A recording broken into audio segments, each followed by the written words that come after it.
হালকা কুয়াশায় শীতের আমেজ চলছে। শীত মৌসুম শুরুর সঙ্গে ব্যস্ত হয়ে উঠেছে দক্ষিণ চব্বিশ পরগনা জেলার প্রত্যন্ত অঞ্চলের মানুষ। শুরু হয়েছে শীতের খেজুর রস আহরণ। এই রস আহরণে গাছিরা এখন যাবতীয় প্রস্তুতি নিচ্ছে।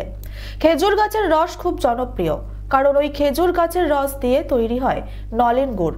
আর এই নলেন গুড় দিয়ে জয়নগরের সবথেকে জনপ্রিয় মিষ্টান্ন মোয়া তৈরিতে প্রধান উপকরণ হিসেবে ব্যবহার করা হয়। তার সাথে সাথে খেজুরের রস জাল দিয়ে গুড় তৈরি হয়। তবে আজও গ্রাম বাংলার এখনো পিঠে পায়েস খাদ্য তালিকায় জনপ্রিয়।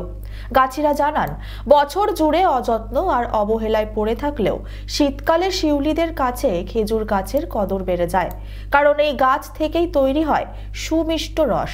আর এই রস জ্বালিয়ে ছোলা গুড়, দানা গুড় ও পাটালি তৈরি করা হয়। খেজুরের গুড় স্বাদ ও ঘ্রাণ সম্পূর্ণ ভিন্ন। খেজুর গাছের বৈশিষ্ট্য, যত বেশি শীত পড়বে তত বেশি মিষ্টি রস হবে। শীতের পুরো মৌসুম জুড়ে চলবে রস, গুড়, পিঠে পুলি, পায়েস খাওয়ার পালা। খেজুর গাছ থেকে শুধু সুমিষ্ট রস আর গুড়ই হচ্ছে না, প্রকৃতির ভারসাম্য সুরক্ষায় খেজুর গাছ জরুরি। বাঙালির এই সময়ের অন্যতম আকর্ষণ খেজুরের গুড়ের পিঠে পায়েস। প্রাচীনকাল থেকেই খেজুর গুড়ের জন্য গ্রাম বাংলা বিখ্যাত, আর তার সাথেই জয়নগরের মোয়া। আমি কাটছি 35 বছর মতো। প্রথম আমাদের বংশ পরম্পরায় ব্যবসা। আমার ঠাকুরদা কাটতো, আমার বাবা কাটতো, তারপরে আমি ধরো 35 বছর মতো গাছ কাটছি। কতগুলি গাছ কাটেন?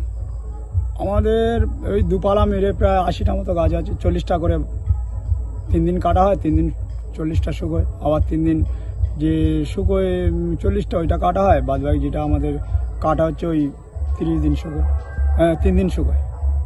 মূলত ওই 3 দিন শুকোয় একে কি জিরেন কাঠ বলা? 3 দিন শুকোনোর পরে প্রথম কাঠের গুড়টা হচ্ছে, মানে প্রথম যে দিন কাটা হচ্ছে 3 দিন শুকোনো হচ্ছে। 3 দিন শুকোনোর পরে প্রথম দিনের কাঠের গাছটা হচ্ছে জিরেন কাঠ বলে, তারপর দো কাঠ, তারপর তে কাঠ। জিরেন কাঠের কি সুবিধা?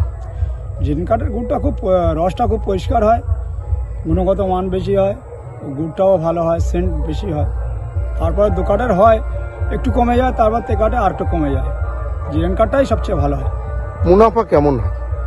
মুনাফা আগে ভালো হতো, কিন্তু যেহেতু এখন তো ঠান্ডা ঠিকভাবে পড়ছে না, যার জন্য করে যারা শিউলি গাছ কেটে গুড় তৈরি করে, অরিজিনাল গুড় তৈরি করে ব্যবসা করে, তাদের ঠিক মতো সেইভাবে মুনাফা হয় না। আর ডুপ্লিকেট গুড়, যেটা যারা গাছ কাটে না অথচ গুড় তৈরি করে মার্কেটে আনছে, কম দামে হয়তো ছাড়ছে, কিন্তু তাদের গুড় বিক্রি হচ্ছে।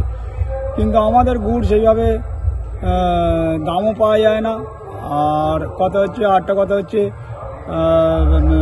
সরকার এই দিকে একটু নজর দিলে খুব ভালো হয়। দক্ষিণ চব্বিশ পরগনা থেকে বাবলু প্রামাণিকের রিপোর্ট, চ্যানেল 24/7।